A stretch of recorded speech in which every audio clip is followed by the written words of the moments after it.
Hola, muy buenas, ¿cómo están? Espero que anden todos muy bien. Y bueno, hoy la clase que vamos a ver es sobre la práctica de la terapia racional emotivo o emotiva. Ya sé que hemos hablado sobre la TREC, la terapia emotivo racional, pero en este caso vamos a hablar específicamente sobre la práctica. Y el libro se llama exactamente así, en el cual vamos a trabajar. Práctica de la red, de Albert Ellis. La terminología no se preocupen demasiado, se la conoce de diferentes formas, como red, como TREC, como terapia racional emotivo o terapia racional emotivo conductual. Esto tiene que ver con que eh, Albert Ellis fue incorporando con el tiempo distintos elementos, ¿no? Lo que primero fue terapia racional o del pensamiento, después pasa a ser, incorpora el trabajo obviamente de las emociones y posteriormente también agrega la importancia de la conducta, o por lo menos lo quiere resaltar, ese es el punto.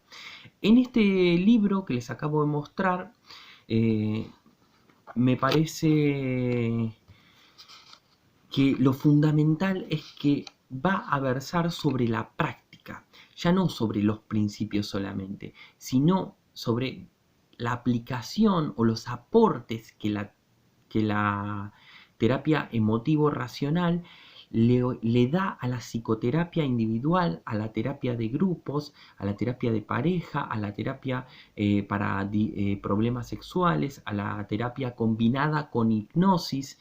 Es decir, va a hacer un recorrido de distintos aportes de la terapia eh, racional a distintos ámbitos de la psicoterapia, a la terapia sistémica también, etcétera. Y vamos a ir un poquito de manera cronológica para no perdernos, ¿sí? Me parece fundamental que volvamos a los libros, que mostremos los libros, sobre todo porque en internet vamos a ver muchísimos clases, muchísimos expertos, vamos a ver muchísimas páginas donde hay resúmenes de textos y demás, donde muchas veces vemos personas que ni siquiera muestran el texto, ¿no? Y quizás están basados en algún resumen de otra persona que se pudo haber equivocado y la verdad es que se empiezan a difundir errores de manera casi viral, ¿no? Me parece que es importante volver a los libros, tener los libros, ¿no? Leerlos, discutirlos, así con el texto en la mano. Y bueno, comencemos entonces. A ver, cuando comienza el libro, lo primero que Albert Ellis nos cuenta es su historia, cómo él llega a la terapia racional, a crear la terapia racional en los años 50. Y él nos va a contar que en sus comienzos, en sus inicios como terapeuta, en un principio se dedicó a lo que eran asesorías matrimoniales, ¿no? Él era una especie de consultor o asesor de parejas y de cuestiones relacionadas con lo sexual, y que en la búsqueda de aportes de la psicología, qué le podía ofrecer la psicología a este tipo de problemáticas, empieza a meterse un poco en el ámbito del psicoanálisis. Obviamente se iba a meter en el psicoanálisis porque el psicoanálisis estaba en aquel momento en auge, y también porque le daba importancia a los temas sexuales, a la sexualidad. Muy rápidamente, incluso dice que a él le gustaba el psicoanálisis, pero muy rápidamente se desilusiona porque no encuentra los resultados que él esperaba. Es decir, a nivel resultados, a nivel eficacia, él no veía que sus pacientes mejoren, sino todo lo contrario, muchas veces se empeoraban. Entonces esto lo corre del ámbito del psicoanálisis y lo lleva a buscar respuestas en lo que él denomina como, de alguna manera, su gran amor, que era la filosofía. En los recorridos y las lecturas que él hace de filosofía, principalmente se va a encontrar con autores como Epícteto y Marco Aurelio, entre otros autores como Kant, Bertrand Russell, autores como Popper, que le van a dar, digamos, los pilares para la formación de lo que él va a llamar posteriormente terapia racional emotiva. ¿Por qué? Porque los estoicos le van a dar principalmente la famosa y célebre frase: lo que nos afecta no son las interpretaciones, no son, perdón, las situaciones, sino lo que nosotros nos decimos sobre las situaciones. Es decir, la filosofía griega le da el puntapié para entrar a lo que posteriormente van a ser él lo va a explicar como ideas irracionales, creencias irracionales, pensamientos irracionales y demás. Por otro lado, la visión de Bertrand Russell, la visión de Popper, lo van a volcar principalmente a la formación o van a permitirle rescatar la idea de la formación científica, la formación racional, principalmente que este tipo de psicoterapia apunta, ¿sí? Apunta a un pensamiento científico, a fomentar una lógica y un pensamiento científico en los pacientes, una manera de ver el mundo bastante cercana a la de un científico.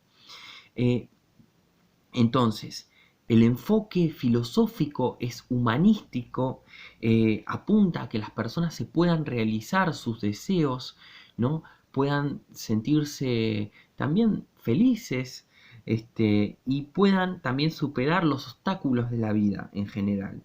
Va a poner el énfasis en la capacidad de desear y poder elegir en un momento dado de la persona, aunque también reconoce que hay cierta influencia biológica en nuestro modo de pensar irracional que nos lleva a emociones perturbadoras.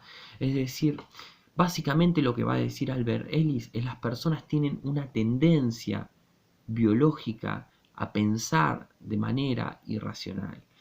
Probablemente, dice Ellis, en algún momento nos fue funcional pensar de esta manera, pensar de manera exagerada, de manera anticipatoria y demás, cuando por ahí vivíamos en un contexto de naturaleza. En la actualidad ya no nos es funcional pensar de esta forma. Entonces, él lo que va a decir es que si bien tenemos la tendencia a ser irracionales, ¿sí? Esto que decía, creo que era Aristóteles, no recuerdo bien qué filósofo era, que decía: el hombre es un animal racional. Bueno, probablemente estaba pensando en él mismo, porque Aristóteles era bastante racional. El común de la gente no lo es, porque no tiene ese entrenamiento filosófico. Es completamente irracional la gente en general de manera natural. Sin embargo, dice Albert Ellis, tenemos la posibilidad de poder hacer algo con eso, de poder cuestionar, de poder modificar nuestra manera de pensar. Con mucho trabajo lo podemos lograr y revertir. Y va a apuntar a que la psicoterapia tiene que lograr un cambio profundo en las personas, lograr una filosofía personal racional, ¿sí? El terapeuta emotivo racional, o el terapeuta red, que es, digamos, eh, la forma de llamarlo de manera eh,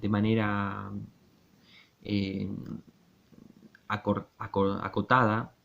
El terapeuta red lo que tiene que apuntar con sus pacientes es a lograr a fomentar una filosofía personal racional en los pacientes. No alcanza con modificar el modo de pensar. Es necesario que se adquiera un modo de ser diferente en las personas. Bueno, punto importante, vamos a avanzar un poco más. ¿Cuál es el postulado básico de la red? Ya lo hablamos en otros videos, en otras clases, pero el postulado principal es el método ABC. ¿En qué consiste el método ABC?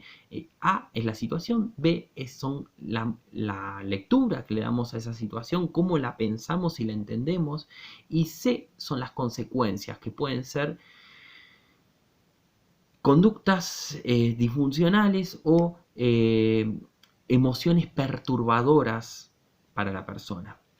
Les doy un ejemplo. Si por ejemplo, ya sé que siempre doy los mismos ejemplos, pero me parecen que hay que ir con ejemplos sencillos para poder comprender las cosas. Si por ejemplo me echan del trabajo, ¿qué ocurre? Pienso que, por ejemplo, que soy un incompetente, entonces me siento triste y deprimido, no triste, deprimido. Acá Albert Ellis va a decir que lo siguiente, acá se basa en los epíctetos, en los griegos, en epícteto, ¿no? En lo que nos afecta no es la situación que me echen del trabajo, sino en lo que yo me digo a mí mismo. ¿Qué me digo? Me digo que soy un incompetente. Bueno, entonces eso me genera emociones perturbadoras, como por ejemplo deprimirme. Perfecto, listo. Esta es la secuencia. Ahora lo que va a decir Albert Ellis es que hay cierto modo de pensar en B, que hay sesgos. Esto también lo dicen otros autores como Aaron Beck en la terapia cognitiva, que es muy similar. ¿Cuáles son estos sesgos? Por ejemplo, el pensamiento, generalmente nos encontramos con sesgos acá. En este caso, por ejemplo, decir que soy un incompetente.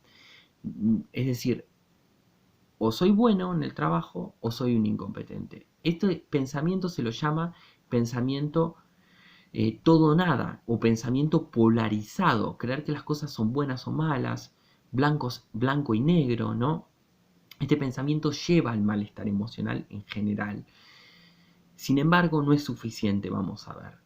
También, por ejemplo, hacer futurología. Si, por ejemplo, me echan del trabajo y digo, me voy a morir de hambre, o no me van a contratar nunca más. Esto también es un sesgo cognitivo, pues yo no puedo adivinar el futuro, ¿sí? Y también me va a llevar a, por ejemplo, a estar ansioso. Otro pensamiento es, otro tipo de sesgo es la personalización, creer que tiene que ver conmigo. Por ejemplo, me echan del trabajo porque el jefe me tiene bronca, podría ser un tipo de razonamiento sesgado. ¿Por qué razón es sesgado? Porque puede ser por otras razones. Puede ser porque simplemente no hay presupuesto o porque no pueden seguir teniendo la cantidad o porque bajaron las ventas. Hay miles de razones, ¿sí? Otro sesgo cognitivo es, por ejemplo, el perfeccionismo, ¿no? Aquellas personas que creen que siempre tienen que hacer todo bien. Bueno, todo este tipo de pensamientos que son sesgados, que son modos de, digamos, de procesar la información eh, ilógicos, si se quiere, eh, nos van a llevar al malestar emocional. Pero en sí mismo, los sesgos cognitivos no son suficientes, va a decir Albert Ellis.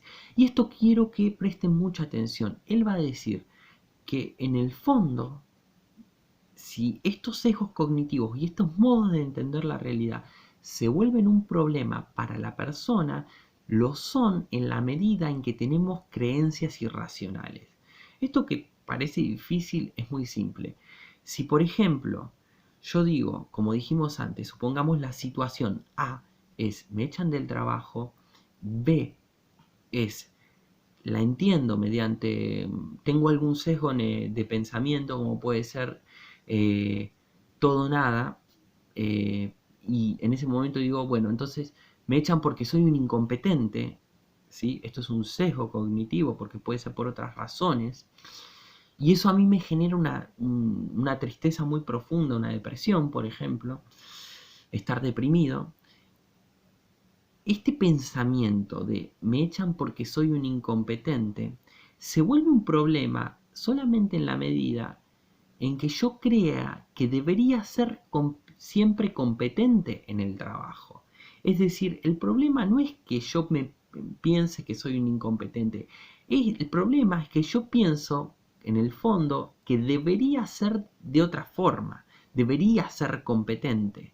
¿Sí? Entonces el problema está en el debería, ¿sí? Porque muchas personas pueden decir, bueno, me echan del trabajo, pues soy un incompetente. Bueno, no importa, buscaré un trabajo menos exigente. O bueno, no importa, igual, ¿qué valor tiene ser tan competente en todo? ¿Quién es tan competente en todo? Entonces, Si uno es flexible, pensar eso no sería un problema, el sesgo en sí mismo. Por eso insiste tanto Albert Ellis en que hay que volver a las personas más racionales, que adquieran una filosofía personal más racional. Es decir, personas que tengan menos debería, menos tengo que, menos exigencias hacia la realidad, que la realidad debería ser de una manera, que el mundo debería ser de una forma y si no, no lo puedo soportar. ¿Por qué insiste tanto en esto? Insiste en esto porque este nivel de el debería y el tengo que, o el debería ser el mundo de una forma, o el mundo tiene que ser de tal manera, esto es altamente exigente. Y ser altamente exigente no nos vuelve fuertes, nos vuelve débiles. Porque cuanto más exigentes somos, más probabilidades hay de que no se cumplan las cosas. Cuanto más perfeccionistas somos, más probabilidad hay de fallar. Es decir, cuanto más perfeccionista me vuelvo, menos errores admito. Entonces, ante un error, ya me desarmo. Pero me desarmo por mi nivel de exigencia.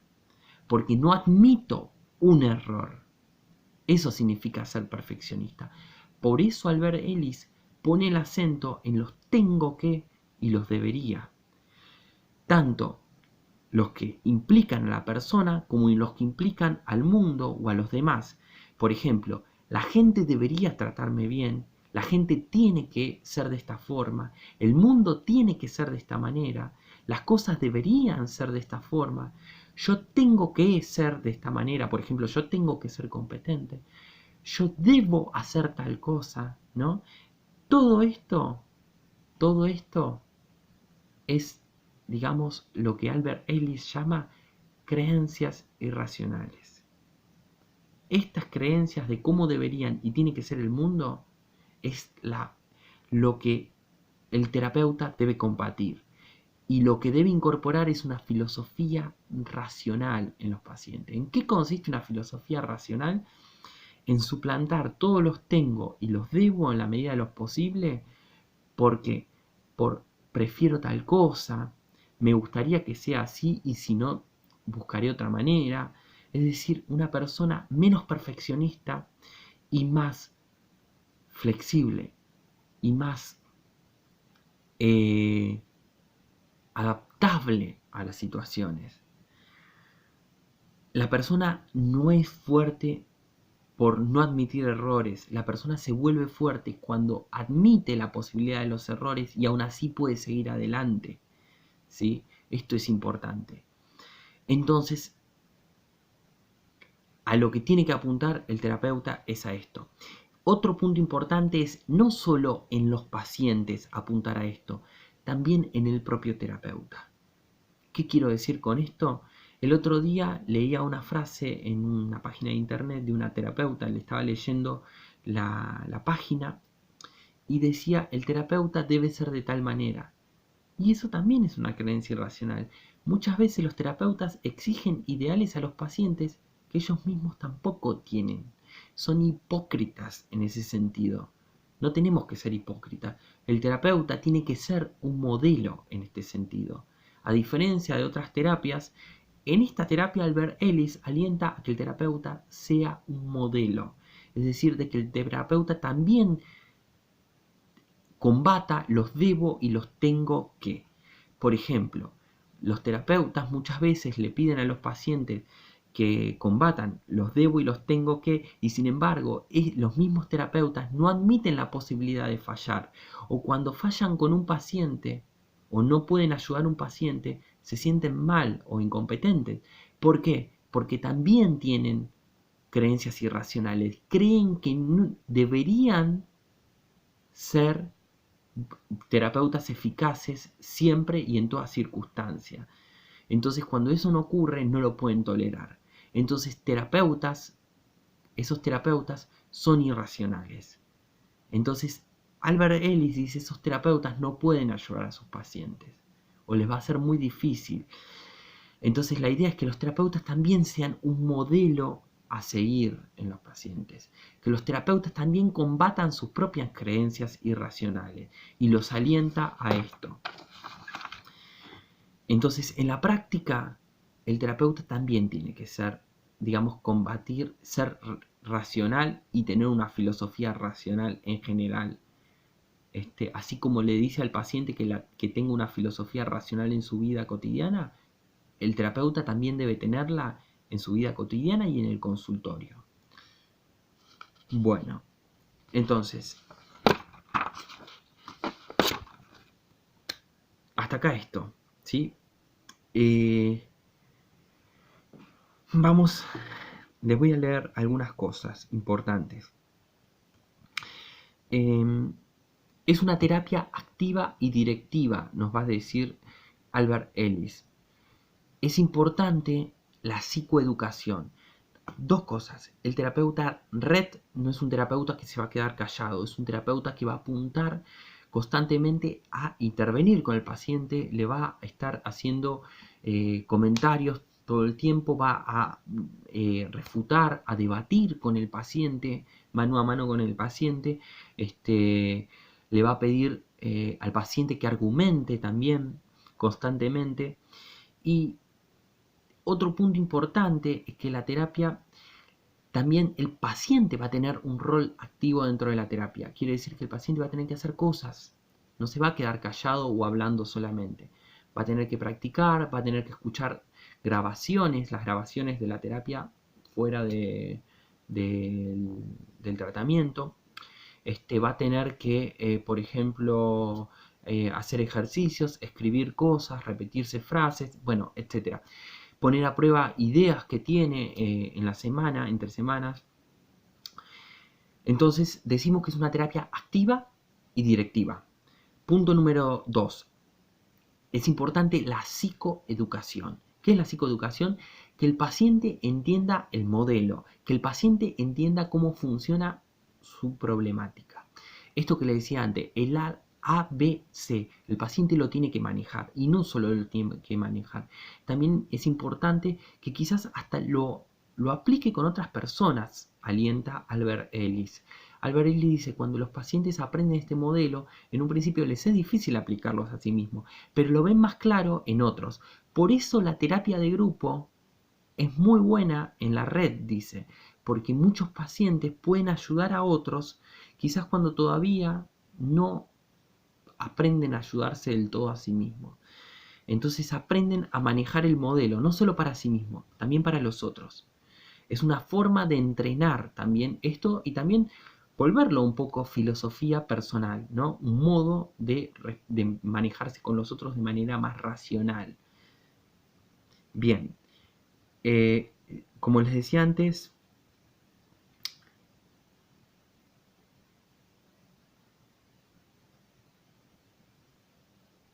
el estilo del terapeuta tiene que ser flexible, depende mucho del tipo de paciente, esto es importante, con pacientes que por ahí son más tímidos, se maneja de una forma más activa, más directiva, con otros pacientes quizás se maneja de otra manera. Sin embargo, el punto a entender es que tiene que apuntar a que el paciente no genere dependencia, que el paciente vaya cada vez tomando un papel protagónico dentro de la terapia. Es decir, con el correr del tiempo, el paciente tiene que volverse cada vez más activo dentro de la terapia hasta no necesitar al terapeuta. Pacientes que quizás son muy dependientes, con un terapeuta que es completamente activo todo el tiempo, genera más dependencia. Entonces, estas cosas hay que tener mucho cuidado, dice Albert Ellis, cuando se trabaja con los pacientes. Bueno, otro punto importante es aceptación incondicional. La aceptación incondicional es fundamental en la red. Aceptar al paciente siempre, bajo todas las circunstancias. Cuando incluso el paciente no cumple, cuando el paciente no paga, cuando el paciente quizás nos agrede. A ver, hay que diferenciar esto, a veces se malentiende. Aceptación incondicional quiere decir aceptar incondicional a la persona. Quiere decir que filosóficamente el terapeuta red tiene que entender esto, que una cosa es la persona y otra cosa es la conducta de la persona. Aceptación incondicional quiere decir aceptar a la persona, que no implica necesariamente aceptar sus conductas. Podemos estar en desacuerdo con las conductas y entender que esas conductas no son las óptimas y que le falta trabajar mucho al paciente en esas conductas, ¿sí? Que le queda mucho por mejorar y que no son adecuadas esas conductas. Sin embargo, como persona lo aceptamos, ¿sí? Entonces, separar esto es fundamental.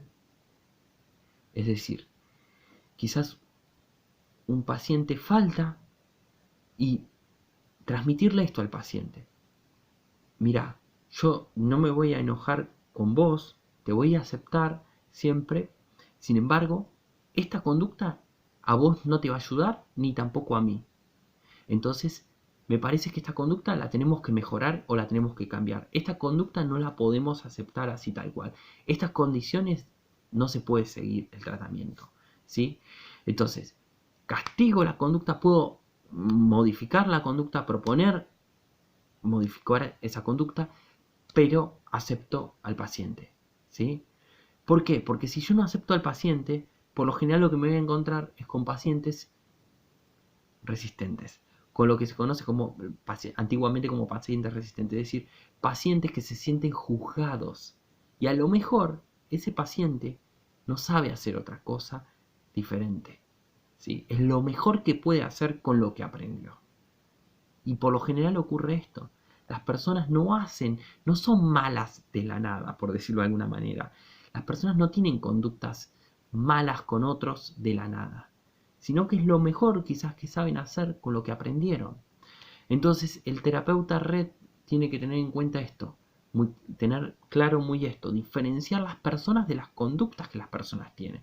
Aceptación incondicional a las personas, porque si no las aceptás, esto es propio del enfoque humanista, ¿no? Si no las aceptás, las personas tampoco van a sentirse contenidas, ni tampoco se van a sentir valoradas como para poder seguir trabajando.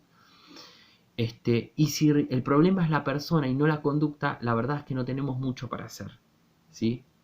Porque nosotros modificar personas es muy difícil, modificar conductas es diferente, ¿sí? Modificar conductas ya es un trabajo de la psicología.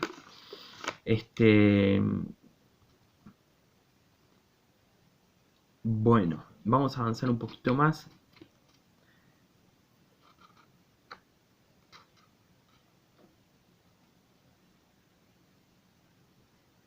Es importante que el terapeuta red tenga un enfoque empirista, que tenga un enfoque científico, tenga una manera de ver las cosas de manera racional siempre, que evite el pensamiento mágico en general, ¿sí? ¿Por qué? Porque justamente el trabajo del terapeuta red tiene mucho que ver con esto, ¿no? Con un enfoque pragmático, un enfoque en el cual se refutan las ideas, se ponen a prueba. Si un paciente dice, por ejemplo, no sé, lo echan del trabajo y dice esto demuestra que no voy a conseguir más trabajo, bueno, pongámoslo a prueba, salgamos a mandar currículum, salgamos a buscar trabajo, a ver qué pasa, ¿no? Este enfoque, digamos, de poner a prueba las ideas, un enfoque pragmático, ¿no? De centrado, bueno, ¿qué hacemos? ¿Qué hacemos? Está bien, nos quejamos, tenés razón, puede ser que tengas razón, pero ¿qué hacemos? ¿Cómo lo resolvemos? ¿No? Un enfoque basado quizás en la resolución de problemas. Entonces es importante esto, ¿no? Que tenga siempre evitar este tipo de evitar el pensamiento mágico, evitar respuestas de tipo mitológica, evitar respuestas oscuras o esotéricas que el paciente no llega a comprender, pero cree que detrás de todo eso hay algo profundo, ¿no? Como hacen otros tipos de psicoterapia. Sino ser lo más claro posible, como un científico, lo más claro, lo más transparente posible, y bueno, este tipo de, digamos, pensar de esta manera le va a ser muy útil en el plano clínico. ¿Qué más? Acá es importante entender lo siguiente, ¿sí? Otro punto importante de la red. Cuando Albert Ellis habla de A, B y C y dice que hay situaciones que las leemos a través de creencias irracionales, ¿no? Tenemos ciertas creencias irracionales, entendemos la realidad de una determinada manera que nos lleva a emociones perturbadoras. Acá cuando hablamos de emociones perturbadoras hay que entender algo fundamental, que es que Albert Ellis dice que un pensamiento racional no nos va a hacer tener emociones positivas todo el tiempo, ¿sí? Sino que va a hacer tener emociones adecuadas, que es diferente. La terapia racional emotiva no apunta a estar todo el tiempo contentos, ¿sí? Estar tristes también es normal. Él va a diferenciar lo que es estar triste de estar deprimido. No es lo mismo. Estar triste es una emoción que tiene que estar por algo. Es una emoción, sentimiento, como lo quieran llamar, pero tiene que estar. La tristeza nos ayuda a retraernos ante ciertas situaciones, alejarnos de ciertas personas que pueden ser peligrosas. Lo mismo el enojo ante ciertas situaciones nos permite tomar distancia, pero no es lo mismo estar enojado que la ira. No es lo mismo estar triste que estar deprimido. El tema es cuando las emociones son exageradas, pasamos a tener lo que Albert Ellis llama emociones perturbadoras. Las emociones perturbadoras son consecuencia de las creencias irracionales. Las creencias racionales o la filosofía racional o pensamientos racionales nos llevan a emociones, digamos, adaptadas. Las emociones adaptadas no siempre son positivas y espectaculares como nos venden los discursos de autoayuda o los coach o vemos en Instagram. No todo el tiempo positivo y demás. No, las emociones adaptadas son aquellas que nos permiten, digamos, manejarnos en la vida, resolver los problemas y obtener lo que deseamos en la vida, ¿sí? Y no necesariamente son positivas. Porque en realidad no existen emociones positivas o negativas, existen emociones, punto. Toda emoción está por algo. El problema es que cuando las emociones son demasiado exageradas, porque tenemos pensamientos exagerados, pensamientos perfeccionistas, absolutistas. ¿Qué son absolutistas? No, esto los tengo, los debo, que ante toda situación siempre tengo que ser de una forma, ante toda situación el mundo debe ser de determinada manera, los demás deben ser siempre de una forma determinada, etcétera. Los tengo y los debo, que decíamos antes, al ser, digamos, exagerados, y absolutistas porque siempre tiene o debe de ser de una determinada manera, nos va a generar emociones exageradas. Es decir, no voy a estar triste, voy a estar deprimido. Si yo creo que, bueno, me gustaría, por ejemplo, que la gente me trate bien, ante una situación que me tratan mal, me gustaría que me traten bien, pero no es tampoco súper necesario, mi emoción, quizás cuando me traten mal, va a ser de tristeza o me va a disgustar un poco, pero como tampoco es necesario que me traten bien, voy a seguir adelante. Ahora, si mi creencia es que siempre, ante toda situación, deberían tratarme bien los demás, tienen que tratarme bien, ¿sí? Cuando me tratan mal, no lo soporto.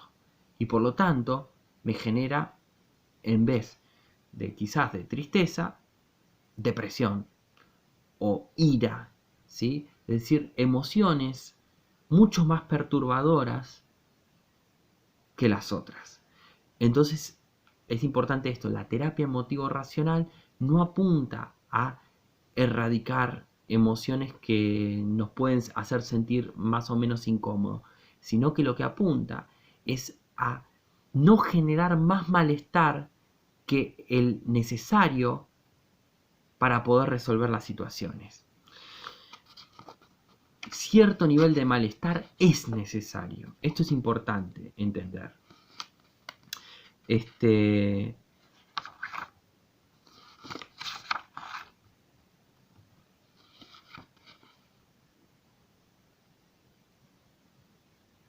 Bueno.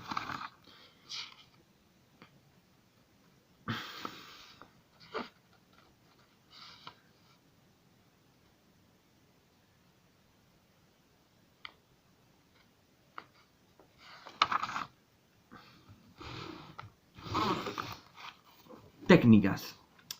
Va a utilizar técnicas conductuales, va a utilizar técnicas racionales, ¿no? Como el debate.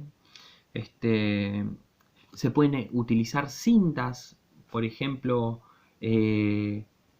con grabaciones de la terapia y escucharlas. ¿Qué más?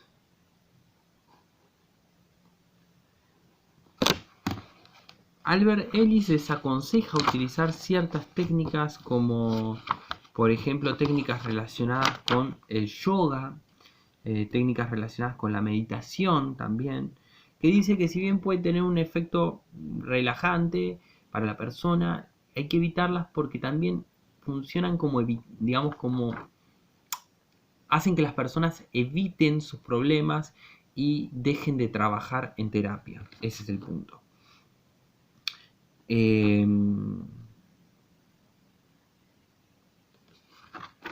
A ver, avancemos un poco más.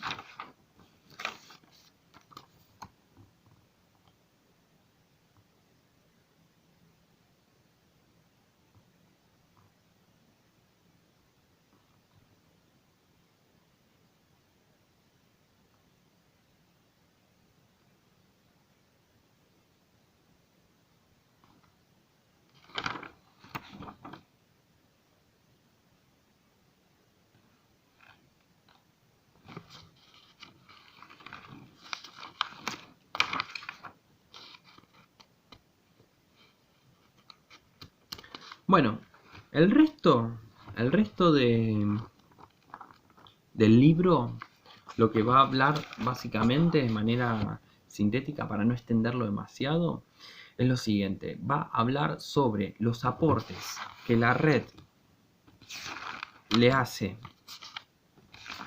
a la terapia individual, a la terapia de familia, ¿sí? A la terapia de pareja. Vamos a dar un ejemplo fácil. En la terapia individual, por ejemplo, todo lo que estuvimos hablando estuvo más enfocado en la terapia individual. O sea, el método ABC, rastrear las creencias irracionales de los pacientes, tratar de poner a refutarlas, entrar en debate, poder sustituirlas por creencias más racionales, lograr que el paciente conozca el funcionamiento de la terapia, es decir, el método ABC, que conozca esto, que entienda que sus perturbaciones vienen principalmente de la manera en que interpreta la realidad, que entienda que él puede influir sobre esas creencias y que puede también refutarlas, cuestionarlas y sustituirlas por otro tipo de creencias. Este va a ser el trabajo principalmente con la terapia individual. En la terapia racional, va a ser muy parecido en la terapia de pareja va a ser muy parecido. Sin embargo, nos vamos a enfocar principalmente en las creencias que la pareja tiene respecto de su partener. Por ejemplo, de cómo debería ser una pareja, de cómo debería ser el otro, qué conductas debería tener para consigo la otra persona. Entonces Albert Ellis dice, muchas veces hay ciertos mitos de cómo debería ser una pareja que después en la realidad no se cumplen nunca. Como por ejemplo, una pareja debería ser siempre sexualmente fructífera, mi pareja debería siempre entenderme o darme la razón ante situaciones conflictivas con otras personas.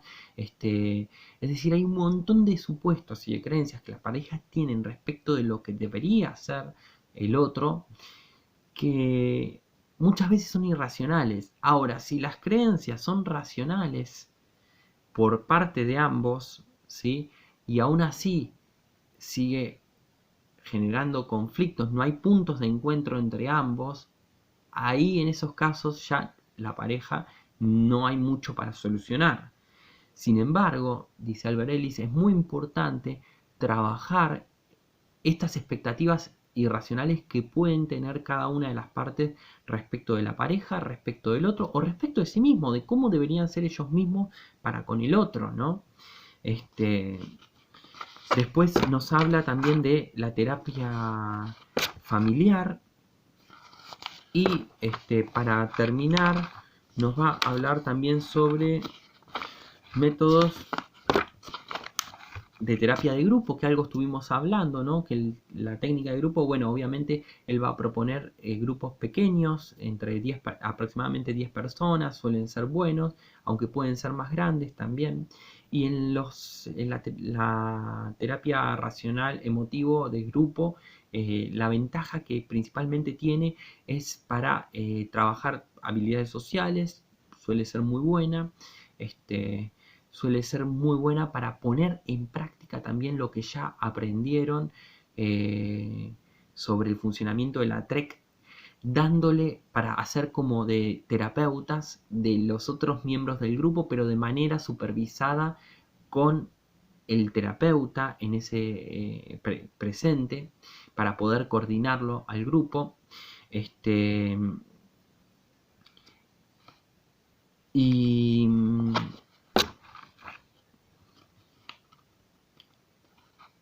Y también es importante la terapia de grupo porque también permite ver que también a los demás le pasa lo mismo, ¿no? Me parece sumamente interesante. Entonces, ver que su problema también es un poco más común de lo que por ahí el paciente cree que es, ¿no? Lo que aconseja Albert Ellis es primero hacer terapia individual, que se aprenda toda la parte psicoeducativa y las posibilidades de influir sobre sus propios pensamientos que las personas tienen, que digamos trabaje un tiempo y luego recién se pase a la terapia de grupo. No es aconsejable ingresar directamente a un grupo. Esto es importante, esto que dice Albert Ellis. Él va a dar ciertas pautas también que deben cumplirse dentro de la terapia de grupo, ¿no? Respecto de el encuadre y respecto de cómo deben relacionarse los miembros del grupo, ¿no? Qué cosas se deben hablar y qué cosas no se deben traer dentro del grupo. Los contactos que deben tener dentro y fuera del grupo, los pacientes.